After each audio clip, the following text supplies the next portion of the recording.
are actually going into leadership roles within the school, and they commented on the Pacific boys as school leaders. So, and reflecting, I just like that picture, just as honest.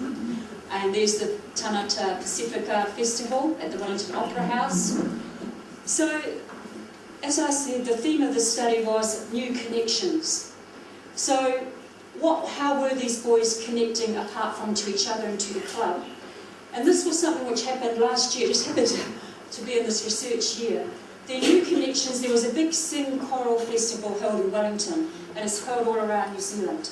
And this, Rongish High College hadn't been to that for about 25 years. And then suddenly they decided this year, we're going to have a go at this big Sing. So it's a choral festival, a very, very distinguished choral festival at the town hall, and they choose people who go to the national one. So they decided to form a choir and enter the Wellington region's big Sing Choral Festival. So the Polynesian teacher said, okay, or the Polynesian club teacher said, yes, we're going to do that. So she got another old boy, I think you know Benjamin Marquisi, and they formed a choir of all these guys from here, 28 Samoans, one Maori, one Tokelau. And they learned 3 formal choral songs and performed together with 8 other secondary schools at the Wellington Town Hall, totally outside their league. I think they learned Lark in the Meadow, which was a very nice Shakespearean song, and 2 other ones. I mean, there was a TV program that had all these, I don't like to say misfits, somewhere in Australia, and I used to say to my daughter, I'm sorry, my daughter's takes the club, I'd say, here's your ones, but anyway, they went and did it. And this was how they described it. They actually won the Festival Cup for the school with the best spirit, the best, coming together on the night. And this is how they described it. This was a big jump into another paddock. It wasn't really us. But Miss M said we had to do it, so all the boys said she's got that respect, and so the boys just did it. I wasn't signing for the choir, but I happened to walk into the room when they were having the practice. So she said to me, sit down and learn it. But I was pleased, and it turned out so great. It turned out so great, just taking our place alongside other groups. Winning the Festival Cup, this is another. My mum and dad were so pleased. They sat in the town hall and they watched it. They saw all the Palangi schools. They were so proud that we can do it. And we went into it, another one. All those schools were huge choirs, and we were just a few. But we went in, and I think we changed the ways.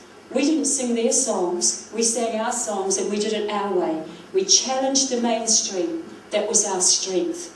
So there had been lack of confidence or feelings that this was not quite us, some feelings of discrimination on the night and in that setting, but they did that. Now, there are... Okay.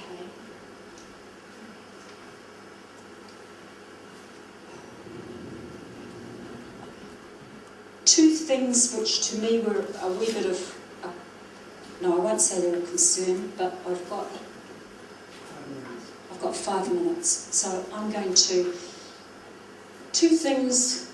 I had this feeling about Polynesian clubs, and I'm still not so sure, that they become a ghetto for putting Pacific out the side. So I'm still sort of looking at that, but they're still not quite Pakisab in the mainstream. They're out there. Are we still the song and dance in a school? So I've got that, and I think that choir bit changed that a bit. But what I did find that at the school, all of the boys belonged to rugby. 75% joined the stage challenge, which is another musical one. But they didn't really belong to any of the other clubs that were going in that school. Connecting to other communities, there were 3 patterns. A third of those youth, or no, probably up to 50%, only joined with their Samoan friends, family, church, youth.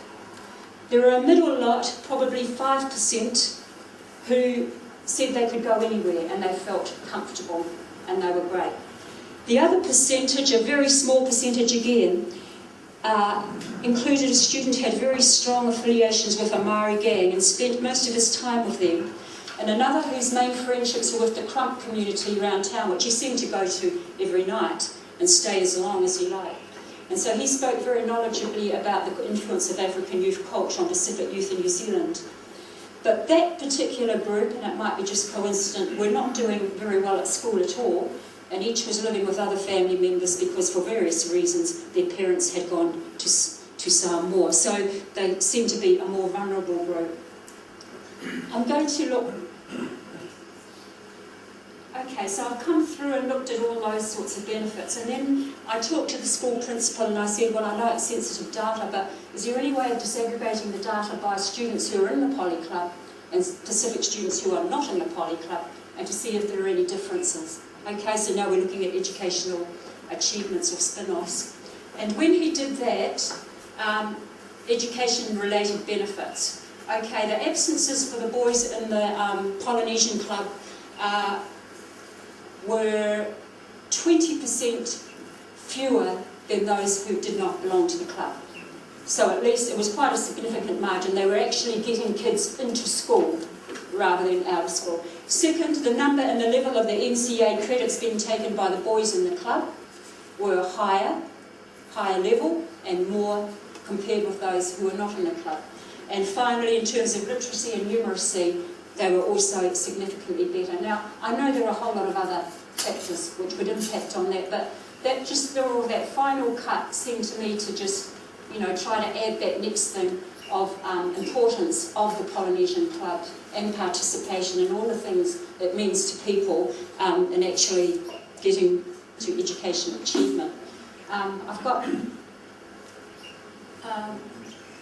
he says I've got 2 minutes.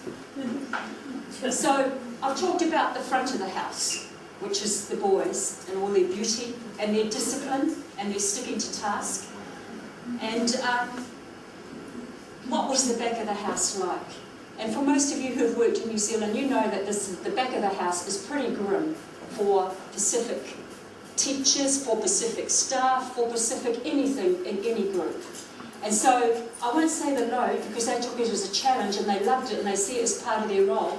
But what actually happened to the poly teachers? There were 3 in that school and 1 lead one, and they have got a Pacific school policy. Okay, Aonga Whiawhi, every Wednesday they run a homework centre. Every Wednesday, 3:30 to 5. Year 9 they run a Pacific book club in the lunch times. Poly club, every Tuesday and Thursday at lunchtime in term 1. All these boys will be in the hall. So we're talking time here and commitment of the boys and the teachers. And in terms 2 and 3, when the festival is coming near, there are sleepovers, Saturday PM, they're all there. There's all this, okay, commitment. Parent liaison, they run a Pacific Family Day in February. Parents Association, 1 evening every month. Community Old Boys, Role Model Days, Referrals, Careers Days, Victoria. Everything is on this small bunch of teachers and committed parents who come in. Because in New Zealand we have not really learnt yet that Pacific belongs to everybody, not just the Pacific ones in the...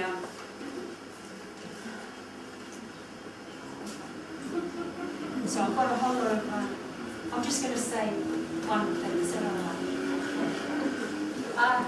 I think this study is very important because some of the other things we're doing, we're trying to look at why, Pacific students are in school longer in New Zealand, 17 and 18-year-olds, but they're not performing. So what is happening? How can we make them perform better, especially males? So the study has reinforced the value and place of Polynesian clubs and related activities within the school, the learning, the discipline, the cultural enrichment, and also its positive correlation with educational participation. In addition to the knowledge and skills exchange and the building of cultural knowledge and identity that takes place in the clubs, findings suggest that the Poly Club is a way of getting Pacific students into school and reinforcing skills that are central to academic success. That is, discipline to the task, focus, and an aim for excellence. The question is, if they can achieve this here, how can these positive attitudes be built on and developed in other areas of the school curriculum? Marla.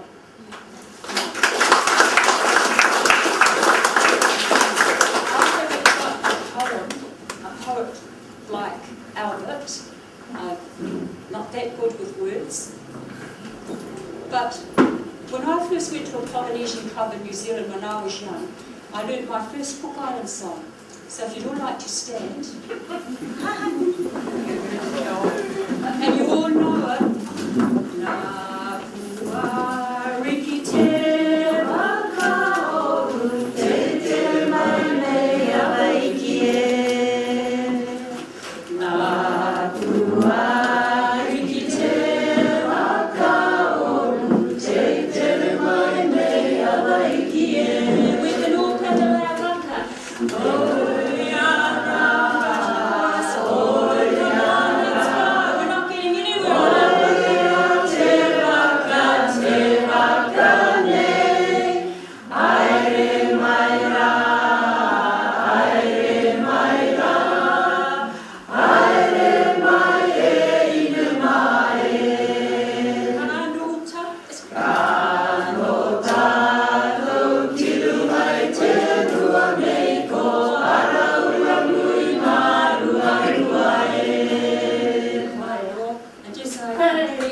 Can I also just refer to Paddy, Miss Peggy Dunlop, who does such an absolutely wonderful job in fostering culture and integrity, culture and every curriculum. Yeah, that's another.